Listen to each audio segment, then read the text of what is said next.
New York. Is it an expensive real estate market? You know, I've just finished spending 5 days here. It's a beautiful day. We've just wrapped up work in the office. I've stepped outside and I want to talk about something that I think is a bit of a misconception.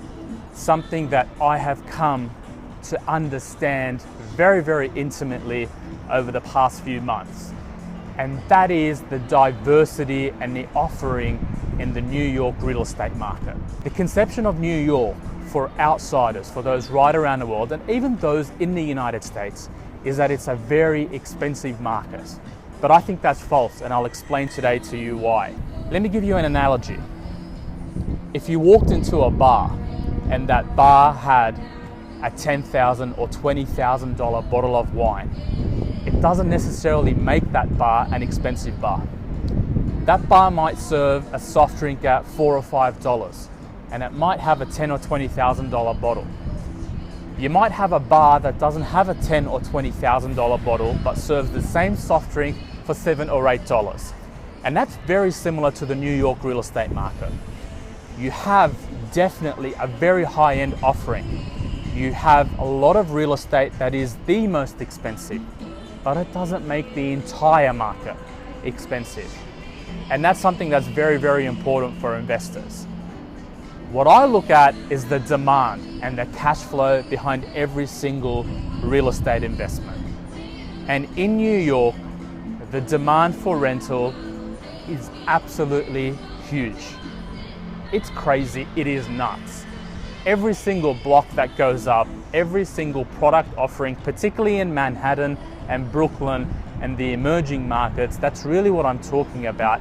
Every time a quality offering is put up, it's snapped up. The rental demand is huge. And for me, I don't just look at the actual price.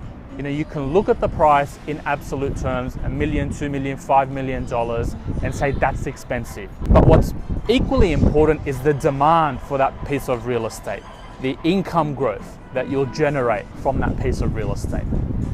And New York and Manhattan and Brooklyn are markets where the demand for rental is absolutely huge, which doesn't make them expensive.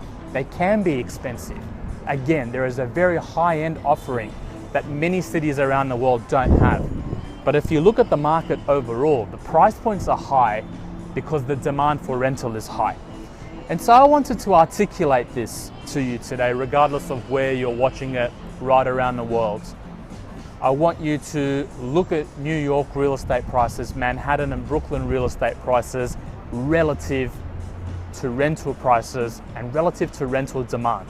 People want to live here. People can find work here.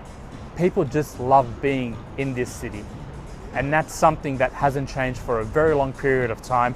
Perhaps there was a little bit of a change in mood around 9/11, but I think what's happened since 2009 is a resurgence in the New York lifestyle and in the demand for New York real estate.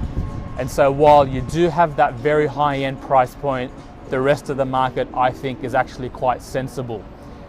So hopefully this has been of value to you. Hopefully this has given you a perspective, me as an outsider coming into the market, having purely no bias myself, looking at it objectively, looking at it from an investment perspective.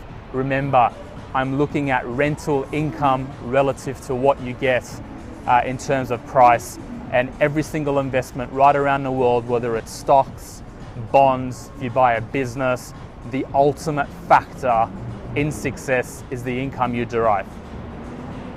And the income you derive from real estate is from the rental market. The rental market is very, very strong in New York as of the time of this recording. So hopefully that's been of value to you. Hopefully this will help you see things slightly different. And remember, if you want to get in touch with our team to discuss your investments, we have an awesome team on the ground. We'd love to help you out. All the best and happy investing.